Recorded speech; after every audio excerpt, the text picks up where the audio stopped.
Good afternoon, all of you. Welcome all the participant, student, and faculty member joining today's webinar. Today's our expert is Mr. Pradeep Singh Rajput. He is a mechanical engineer and he has a 12-year experience in the field of rotating equipment and package engineering in onshore petrochemicals, offshore LNG and LNG vessels. Okay, and also he worked with L&T Chiyoda in India and the Samsung Heavy Industries South Korea and Wärtsilä Moss in Norway. Now, recently, he working with the Samsung Engineering Private Limited, Noida, and today's sir going to be present on a topic of EOT crane, electrically operated traveling crane. So, participant, please post your query in my WhatsApp number. And now I request to our expert for start his session. So, Pradeep. Yes, sir. Okay. Yeah. Thank you, Mr. Ravi. Good afternoon to all, first of all. And Mr. Ravindra has already given introduction about me. However, I think it's my responsibility to at least share my WhatsApp number or contact details for mail and contact number. If you have any query, you can contact me through mail or phone, whichever preferred to you. If time permits, we can discuss all the queries at the end of the presentation. Yeah. So the EOT crane. First of all, the crane. The cranes are very much vast in applications. You can see cranes here and there everywhere. They can be used for the ports, yards, manufacturing plants, oil and gas sector, shelter houses, then the construction buildings. But today we are discussing about the overhead crane. So as you can see, the rightmost bottom crane, that is kind of overhead crane, which is electrically operated. So and there is a trolley, so we call it electrical overhead traveling or electrical overhead trolley cranes, which are used to transfer the material from one place to another in case of maintenance or regular service.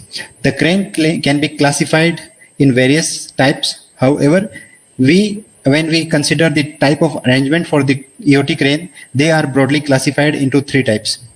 First one is bridge crane, then gantry crane, and jib crane. Now, what are the bridge cranes? They are most common cranes used in the production building, production, foundry, and oil and gas shelter houses, where we have to transfer the material for the production and maintenance. Then they are used. For example, we have to use this kind of crane in the compressor shelter house in the refinery plants.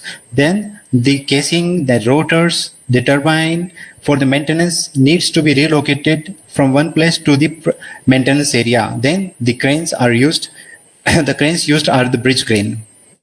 They are very much large, heavy duty installation, and most probably used in the in the production and compressor shelters. As I informed, they are used for the capacities up to 510, lift of 100 feet, and then they are moving on the rails. So the span is, though 100 span can be 20 meter, but the length is up to the rail length, whatever the shelter house or production house length is there.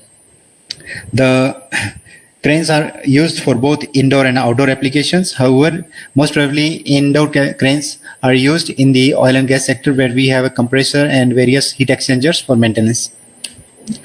Then the gantry crane. This kind of cranes are very much common on the port side, where we have to use this kind of cranes for the loading and unloading of the ship containers. They are also very much mammoth in structure. The other difference between the bridge crane and gantry crane is that they have a cantilever structure. And then the cables are with the cable reel, because they are moving for the complete length of the port, port dock, we can say. So that's why they are having a span of 150 feet, lift of 60 feet or more. The capacity is up to 150 ton, but it depends upon the container weight or any other maintenance equipment, or sorry, not maintenance, but installation equipment, which they have to handle. They can deviate from the usual straight line. Sometimes we have a kind of track change for this kind of cranes. Operator mounted cranes are common in the this kind of cranes. The last one is jib crane. Jib crane is a crane which is rotating, in which the boom is rotating on the single structure with the cantilever mounting arrangement. This kind of cranes are also used near the port or ship area or dock area, where we need a movement of the equipment in the circular motion. So these kind of cranes are generally used for lower capacity and lower span, because they are cantilevered, so load limit is a little bit constraint for this kind of cranes. But still, the crane can rotate up to 180 or more. Sometimes the crane, we need to rotate the crane up to 360 degrees. So yeah, jib crane can be used.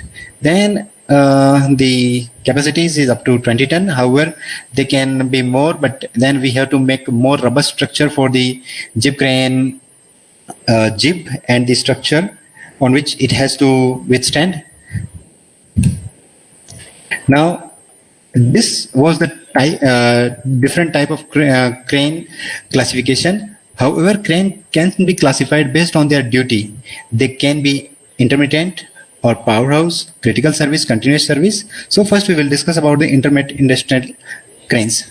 They are used up to 20 tons with the span of 60 feet. What is the span? I will inform in my subsequent slides. Then the normal factor of safety for this kind of crane is 1/5, and these cranes are very much used rarely for maintenance. So mostly outside purchase standards components for the hoist, trolley drives are used, because we don't need to use them frequently. So always the customer prefers to keep the cost of the crane low. So they don't go for the standard crane, rather they are asking for the manufacturer standard crane, which is little bit cheaper compared to industrial standards. The next type of the crane is powerhouse and standby cranes. The load for this crane can go up to 40 to 200 ton. Span is also very much high. It can go up to 150 ton. Mostly they are cab control. What is the cab control? That also covered later on. They are working for the slower speed, because they have to handle critical equipments. For example, turbine rotor, which is having a very much low clearance between rotor blades and the casing. So they have even a possibility to change the speed. We call it a creep speed. So on the normal speed, if some crane hook is operating at 5 meter per second, then the creep speed crane hook will operate at 0.5 or 1 meter per second. They are frequently fitted with 8 to 16 wheels on the bridge, because then the bridge need to take more load, then we need more wheels. Usually this kind of cranes are hydroelectric or thermal power stations crane, and a very heavy machinery warehouse. Then next one is general service or regular industrial cranes, which we can find in the production buildings. And they are also very much similar to the first type, which is a rarely used crane. They can vary up to 100, from 5 to 100 ton, and the span is little bit higher than the general cranes. They are used for the span up to 120 feet cranes. They are used in the foundry, fabrication shop, railway workshops. Then the most critical and severe service application crane, which is working in a rigorous atmosphere where they have to continuously work. So they are handling equipment which with the safety of 7/1. They are used in the yards, docks, foundries, where the crane has to continuously operate, where the cost of the crane running is very much high. So then we have to follow the industrial standards and make the crane in such a way that it will work for the worst case scenario. There will be so much redundancy for the operating parts. Then frequent maintenance activities shall be carried out for such cranes. So we have to keep in mind that factor of safety should be higher for such cranes. Now this is a heavy duty crane, typical arrangement. This is a bridge. Then the bridge is having a platform for installation of the electrical and automation parts, and then access to the parts. So operator can go there and he can regularly check the health of the automation and electrical component. Then the crane is having a trolley which is used to mount a bridge for the rope and the motors for the bridge hook. Then other limit switches for the control of hook movement. This is double bridge crane, double bridge girder crane. So on the other side also we need support and the rail. for motion of the trolley. This is end carriage for the crane. This is rail. So when the crane is moving on the bridge, and then other one is trolley. So bridge movement is called a long travel. It will move on the rails, runway rails, and the trolley travel is called cross travel. So this is called the span. This movement or movement of the trolley is called span. This is typical layout of the compressor shelter house, where the cranes are mounted on the rail on both sides. This is span of the crane, which we need to discuss with the required customer what kind of span they need, because the overall span is very much important factor while we design the crane. Then the other factor is the lift, how much lift we need, because it not only decides the weight of the crane but also the length of the rope, then the drum, everything.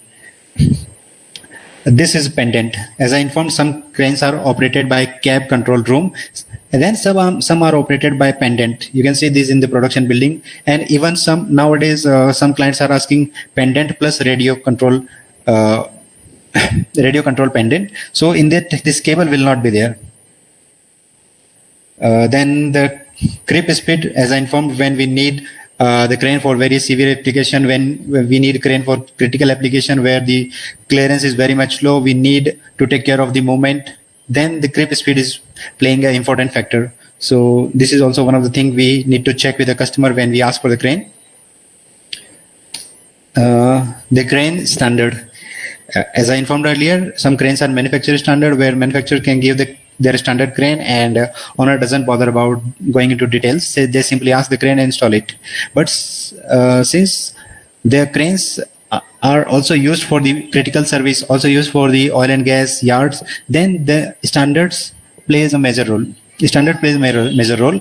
In India, we use IS 3177, IS 807, IS 32 for the cranes. If the cranes are manufactured internationally, then the CMAA, Crane Manufacturers Association of America, is a very much known application or standard for the crane design.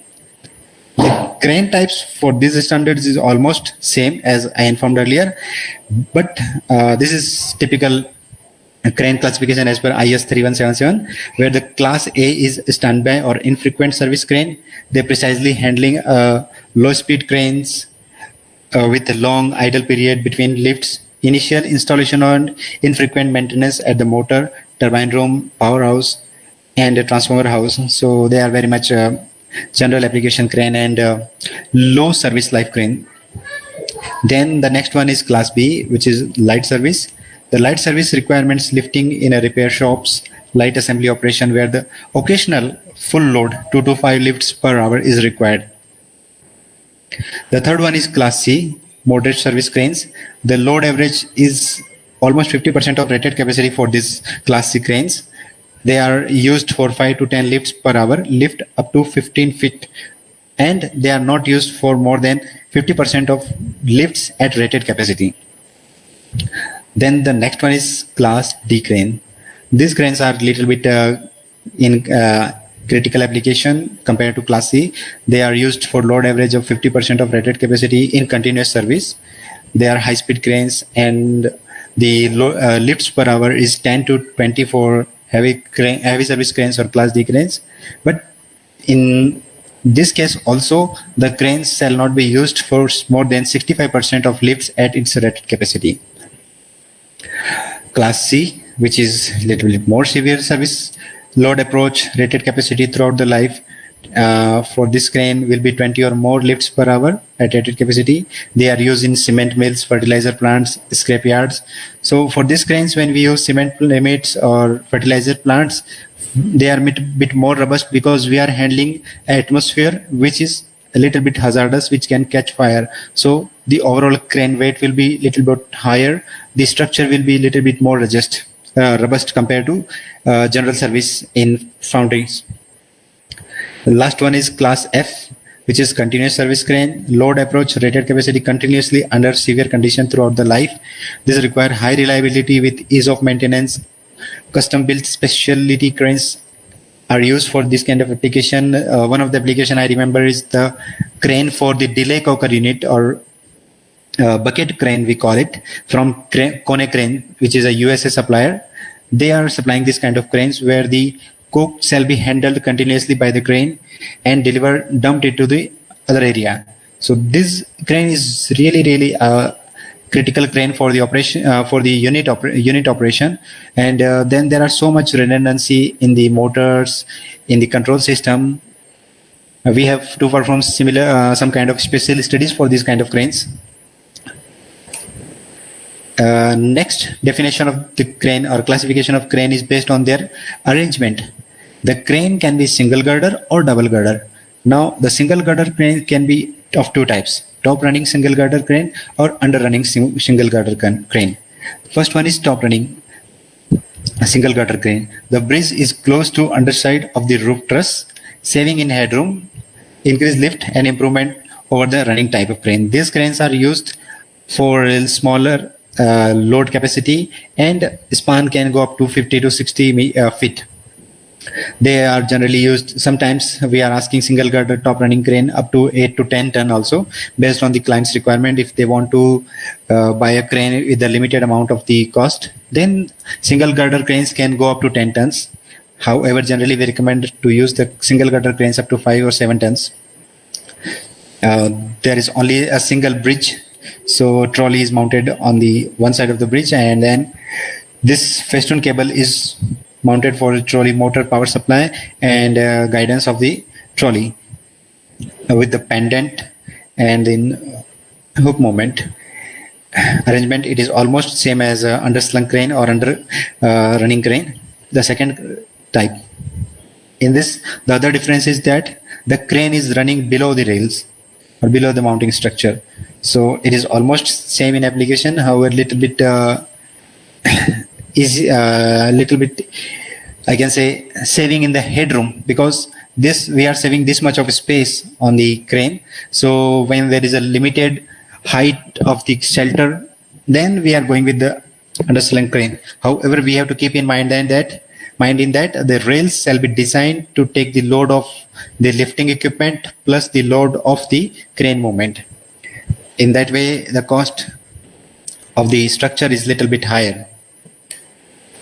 Then the common application cranes in the production and other critical services, double bridge girder crane. They are used for the lifting weight 10 ton or more. Then in this crane there are two bridges with the drum mounting, then festoon and the motors for the hook travel. Sometimes customer asks for the auxiliary hook, because for example we have to lift the equipment of 50 ton, and then there are 5 ton equipment besides the major equipment. So customers don't want to waste their power by using 50 ton crane in order to lift 5 ton.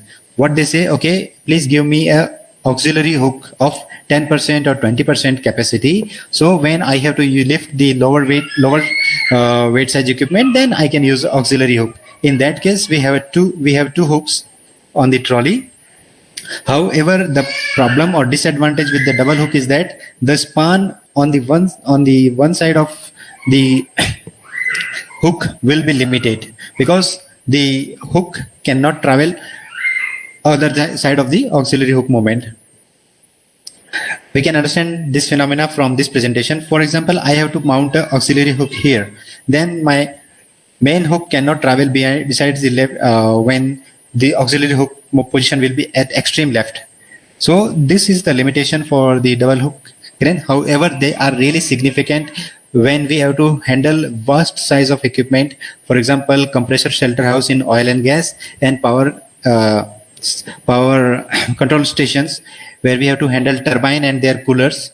So weight of the compressor rotor is in hundreds of ton, while sometimes we have to just handle heat exchanger of 1 ton or 2 ton. Then this crane with the auxiliary hook is really cost saving solution. Yeah, that term for the hook moment is called hook approach. So hook approach is also an important factor when we design the crane for the rooms. Now, bridge girders are mainly now we are discussing about the various parts of the crane. So bridge girders, this is called bridge girder, as we discussed, single or double. They are mainly used for carrying the hoist, trolley drives, brakes of the trolley, then gear arrangement if required for the creep speed, then safety limit switches for the cross travel are there on the girders. Then sometimes electrical control equipment are also mounted on the bridge girder. Then we need a platform for the movement of the not movement but maintenance of the crane trolley and electrical equipment. So bridge girders are, I can say, backbone of the complete crane. On the bridge girder we have the wheels and the motors to drive the wheels. The wheels can be motor driven or hand driven. For hand operated cranes there is a chain and ratchet pinion arrangement. Then the hand operated drives can be hand pushed or hand pulled, while the motor driven are electrical or pneumatic or hydraulic motors. For lower size of cranes and hoist, we are using hand operated movement. As discussed, hand pushed and pulled type of arrangements are available in the market. Based on the requirement, we can buy any one of them. Hand pushed type of movement is that in which operator is pushing the suspended load of the pusher arm, and they are using up to 2 to 3 tons. The speed is not faster because it is just a hand operated crane, and the other one is hand pulled. They are used up to 25 tons for slow speeds when we are using manual hoist, but I rarely seen a crane with such a high capacity. I had seen hand operated cranes up to 7 or 10 ton. After that, generally customers prefer to have electrical operated crane because it's quite easy for operator to operate electrical cranes for higher size. Then there are short travel distance cranes, and then also a slow travel distance. Other type is motor driven, where the motor is mounted. These are the geared wheels to control the motion of the wheel with respect to motor speed. Then the load bearing and driving wheels are same. The type of wheels are also different based on the different application. Sometimes the dedicated motor is provided for each wheel. However, in low weight capacity, there will be a common motor for both the side of the bridge girder. It is a bit cheaper option, but it is only used for lower sizes.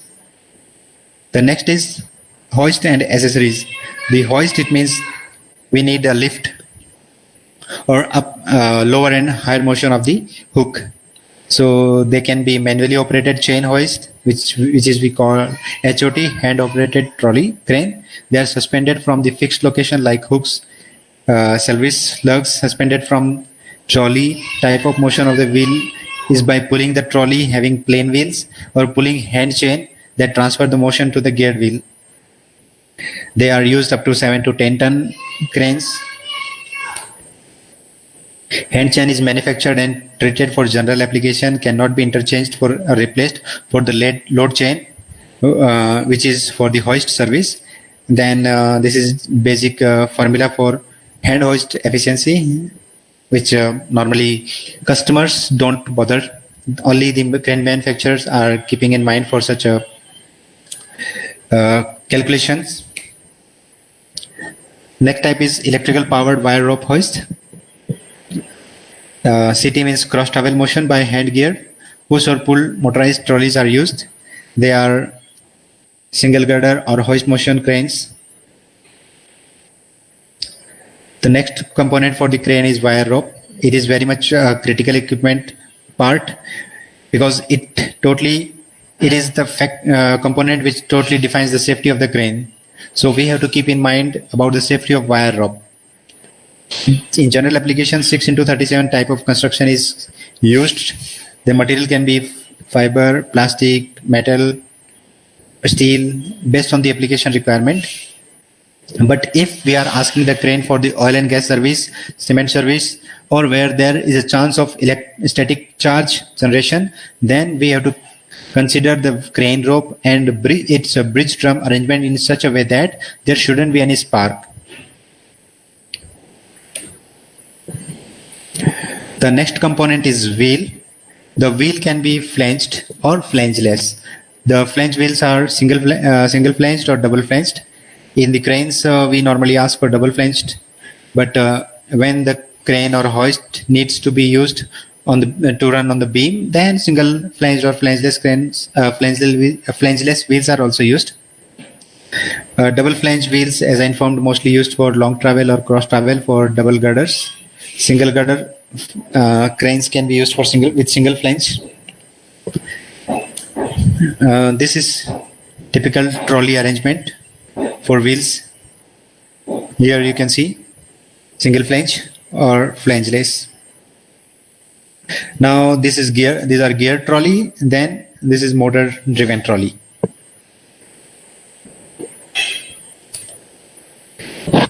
Next point of discussion is the double girder bridge crane drum or trolley. The trolley is holding the bridge drums, which are for the crane hook rope arrangement or rolling. They are also having a lubrication system for the drums and wheels, also having the cross travel motor arrangement, and also brakes and limit switches for the hook movement. Next is the electrification of the crane. Since we are discussing about the Eot Crane, major application of the cranes is motor operated, and when we operate the crane with the motor, we need power. In addition to the power, sometimes we need controls for the crane. So in order to supply the power to a moving equipment, we need some special arrangement cables and components which are not commonly used for other type of arrangement components. We need to supply the power to the crane up to particular location, and from that location the crane manufacturer will consider the cables, festoon, which will give the power to the trolley motors, hook motors, and bridge and carriage motors, which will help to crane in order to get the movement of various directions. We call the flexible conductors or festoons, which is having a cable reel less than 25 feet path. Then the conductor systems limited by length, festoon conductor systems, which is little bit costlier but used in the compressor shelter and power stations crane. In festoons, the other thing is that we have to consider the movement or bending direct radiation of the cable, because we cannot bend the cable after a particular length, particular radius. Then that is also affecting the movement of the crane bridge. Sometimes we are using bus bar system to give the power supply to the crane motors. The motors used in the cranes are of different size and types, because size is totally depending upon the type of load they have to handle. Then the motor types are slip ring types, squirrel cage motors, variable frequency drives, and gear driven motors. Variable frequency motors are used when the application needs frequent variation of the speed depending upon the component. They are very much costlier compared to normal motor. I can say almost 5 to 10 times costlier because of the VFD, variable frequency drives. However, they are operation cost saving solution. Squirrel cage motors are typically single speed or two speeds. When we can use them when we need double speed or two speeds application. Then the control centers, in order to control the movement of the crane, we can have various applications depending upon the criticality, the type of service, and the access area. The cab control cranes are very much common in the yards, ports, and outdoor applications where the cranes are working for the rigorous amount of load capacity. Then the dedicated control room will be there for the crane. The operator will go and sit in the crane. He will guide the crane for different motions. The other thing is push button pendant, which is directly connected to the crane bridge, as we have seen earlier. The pendant is having various buttons for hook up and down, creep speed if required, then cross travel or trolley travel, bridge travel, emergency stop, these kind of things will be there. Then the third one is radio remote, where the operator can sit at one place and he can guide the crane with the radio pendant by setting the frequency at the manufacturing stage of the crane. Operator will be sitting at the floor, and he have to keep in mind that he need high degree of flexibility. And the other thing is that receiver and transmitter for the radio remote shall be in the range for the crane movement.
Hello, Pradeep sir.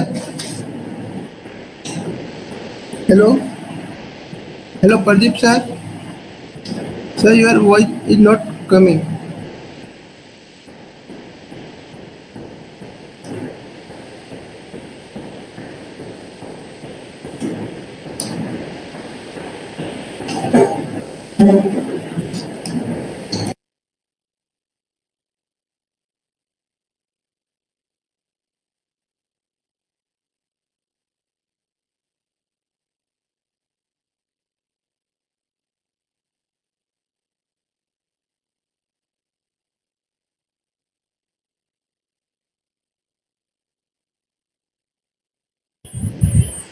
Hello. Hello. Hello, yes, Yeah. sir. Am I Now it's audible audible. now? Yes. Okay. I Thanks. think in last braking operation, Hmm. your voice is gone. Okay, no problem. I can discuss it again.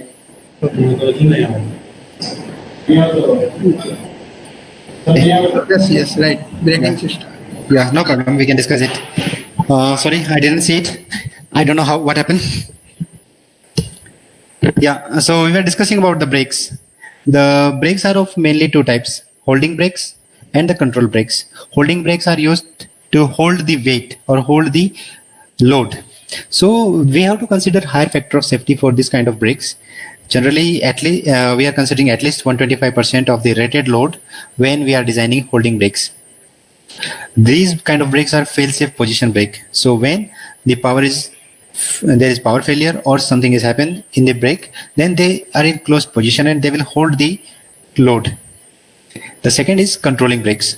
They are controlling the speed of the movement for the control motors or crane motors. This kind of brakes are made generally electro-hydraulic thruster brake or DC electromagnetic brake or AC electromagnetic brakes. But most probably or most commonly we are using AC type because they are quite cheaper. Then the limit switch. Limit switches are for the limiting the motion.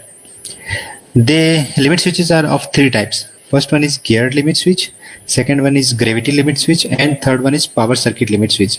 But geared limit switches are seen in the compressor cranes or compressor shelter house cranes. They are driven by the drum or gear reduction, provides both upper and lower limit of the travel. Yeah, and they are also adjustable. They are never used with a gravity limit switch, so they are solely used as a gear limit switch. The second type is gravity limit switch. They are used for limiting the upper limit of the travel, used as a backup device sometimes. Load blocks, contracts, and moves the lever to trip the open position and consequently switch off the power. So this is the major principle of operation for the gravity limit switch. Third one is power circuit limit switch. They are used if the hoist motor contracts freeze in on position. So this is also fail-safe operation. The next component for the crane is hook and hook block. So hook, as we know, is the component which is holding the load. It shall be designed in such a way that it will be safe for the operation and life of the crane. In addition to the hook, we are providing the rope sieves and equalizing sieves in the hook block. So rope sieve is nothing but a sieve which is guiding the rope. It is also same as holding the it is same as the rope drum, but it will not hold the rope. It will just guide it. The second thing is non-rotating sieve or equalizing sieve, which is also used for guiding. However, it is just equalized tension in the rope movement. The third component is hook itself. Then they are because they are using to lift the load. They shall be designed in such a way that they shall not twist or swivel while handling the load. They are provided with the thrust bearing and also locking device to prevent the rotation of the hook when desired. In addition to all these components on the hook, sometimes we need a safety latch on the hook. So the rope shall not slip out of the hook when the load is mounted on the hook. Then the other components for the crane are rope drum hanger, overload device, anti-collision device, power circuit limit switch, rail sweeps, lubrication. These are common components. The rope drum is something which is holding the rope. So it shall have a sufficient number of turns so that complete rope can be mounted on the drum when the rope is at topmost position. In addition to that, we also need at least two dead end grooves at the end of the drum because of the safety margin we have to consider. The rope drums can be made of carbon steel or stainless steel as per requirement, but carbon steel are very much common. The rope drums are also flanged at the end so they can hold the rope. Then the buffers, as I had shown in the picture, however, somehow the voice lost. So buffers are used for the safety of the crane bridge. So this is buffer. When the bridge is moving on the rail, at the end, there shall not be any collision and the disengagement of the crane from the rail. So that's why buffers are provided at the end of the bridge. They are made of a spring or rubber material. The other critical component is rail strip. Rail strip is a plate which is mounted at the end of the bridge, just connected to the buffers, and it will remove the foreign particles mounted on the rails. So it will be working as a safety component for the rail disengagement or slipping of the wheels from the rails. Other major point of consideration is lubrication points. Since there are so many rotating parts on the crane needs proper lubrication at a defined interval. There will be motors, gears, hook, and other components which needs lubrication. So we have to discuss with the customer or manufacturer what are the lubrication duration and what are the points of lubrication, what is the amount of lubrication, what is the type of lubrication. This kind of critical information shall be given by the manufacturer of the crane to the user of the crane. In sometimes the auxiliary hook is required, as I informed, when there is a big variation in the minimum and maximum load handling. So auxiliary hook is also provided for some cranes. The next is the creeping speed or inching speed. When we have to handle the critical parts, for example, compressor rotor or turbine rotors, we need to lower the speed of the crane. In such case, we have to either provide a variable frequency drive, we have to go for the gear arrangement, or we have to go for another motor configuration in order to reduce the speed. Usually it is up to 20% of normal speed of the crane. And creep speed can be only for the hook. Creep speed can be only for the hook and cross travel motion or trolley motion, or creep speed can be provided for cross travel, hook movement, and the long travel of the bridge. It depends upon the requirement of the maintenance or production facility. Then the other thing is the consideration to be given for the crane design when we are handling the crane in the hazardous area. So hazardous area means when we are handling the crane in the oil and gas sector, where there is a probability of hazardous gas like butane, propane, or other hydrocarbon gas, hydrogen. Then if we are using crane where the dust can create electric static charge and it can create spark, for example, cement plants, sugar factories, then sulfur factories. So in such cranes, we have to consider some special things for the crane design. One of them is the wheel, because wheel is in the motion. So wheels shall be phosphor bronze types, and there shall be wheels, not tires. Then the coupling guard if required for the crane shall be non-ferrous or non-metallic type, where two non-lubricated parts are made and there will be point of contact or shall be there is possibility of friction, then one of them shall be non-ferrous material. Hazardous and critical service holding two brakes may be used. One will work as a normal, other one will work as a backup. Slip ring motors are not permitted in a hazardous area application. We need festoon cables. So festoon cables are special cables required for the cranes which will be mounted on the bridge of the crane. Then group lubrication not recommended for hazardous. Then insulated cranes for static electric considerations shall be given. When we design the crane, we have to give some data to the crane manufacturer, because those data are required as minimum for the crane manufacturer to consider the material, to consider the cost, to consider the progress of the crane production, and to consider the delivery of the crane.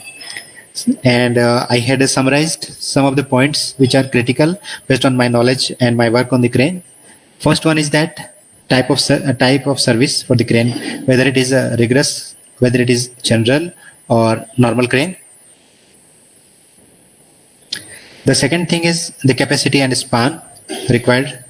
Then distance, runway on the rail. It depends. Sometimes we are asking vendor to manufacture the cranes which will have to run for the long travel for enormous. Then the motor shall be designed according to that kind of service. The length of runway is important factor. Runway wiring is important factor.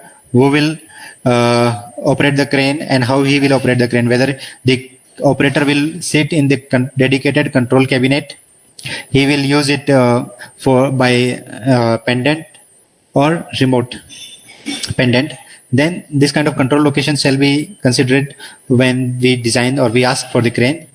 In addition to that, there will be some special consideration like whether we need siren, alarm, walkway on one side of the bridge or both sides of the bridge, if we need emergency ladder on the walkway bridge, and floodlights are required. For the outdoor application, sometimes we are asking a special light for aviation, so it will blink in a red color in night time. Then what is the location of the crane, whether it is indoor or outdoor? These kind of things we have to consider. Then some of the things we have to consider from other disciplines point of view. For example, the civil team, they have to define, they need an approximate wheel load in order to define the structure or design the structure. Then what is the weight of the empty crane, what is the weight of movement crane, what is the headroom in order to design the shelter. For the electrical discipline point of view, if I can see, we need the expected motor rating. If the motors are just induction motors, wheel motors, or they are working with a variable frequency drive. So this kind of things we have to consider in mind when we ask for the crane design. Now, this is typical data from one of the project. It is 5-ton double girder insulated crane in cement factory, where the long travel of the crane is 33 meter, span is 25 meter, and the lift is 12 meter. So for such crane, the power required for long travel, cross travel, and hoist is also mentioned. Then the speed is given. However, in this case, we haven't considered the grip speed. So this is very much old data, I can say. So the cost you can just ignore. However, this will give just a rough estimation to all. Yeah. In oil and gas sector, when we ask the crane, there will be some additional things we have to consider, whether the crane is used for the safe area or hazardous area. Because if the crane is used in the hazardous area, the motors will be much more bulky, because they have to follow some international guidance in order to design the crane motors for hazardous area. Then I don't know if it is discussed in engineering, but there will be some special protection or enclosure mounted on the motors and brakes, and then the other rotating equipment. The wheels will be of phosphor bronze, so the design will be special. Then the hook will be designed according to that. So these are the special criteria we need to consider in the crane. For the then one more thing I forgot to discuss. For the drum, for the drums, sometimes we need two drums, one for the main motor, and sometimes for the auxiliary motor or auxiliary hook. Yeah. So this is the complete general introduction about the Eot Crane which I worked so far. Yeah. If anybody would like to discuss any other point, you can just let me know, and you can just write your queries to me or Mr. Ravindra Gupta. I hope this presentation will be a little bit enjoyable. Though this is something what I feel is that bit quite faster from my side, but I'll definitely try to limit it next time. Yes, Mr. Ravindra.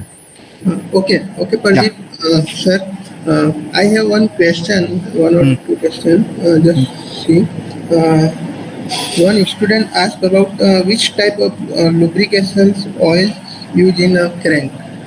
We are using grease normally. Yes. Greece, yeah. And in oil and gas, particularly, what clients are asking, they are asking their standard brand for the grain. So in oil and gas sector, what we do, we define some kind of grain, the grease types, and then we say, okay, this is Shell model, this is Indian oil model, and this is viscosity or in grease case, viscosity is not there. There is NGL grade. It is, I don't know exact acronym for NGL, but NGL 1, 2, 3, these kind of grades are there. Then those information will be shared with the crane manufacturer. Crane manufacturer will define or select or choose one type of grease which is used, and then he will give input to the operator. We ask for 6 month, 3 month, this kind of frequency for the greasing. Or rather, we don't ask, but it is up to crane manufacturer and motor manufacturer. They suggest 3 months or 1500 hours or 1800 hours based on their experience. Okay. One more question. What to do when the braking system cannot work or stop the braking wheel? As as the brakes for the crane are for fail safe, so first thing is that we have a regular maintenance for the regular maintenance checkup for the crane. In many cases, crane needs certificate for regular maintenance. Not many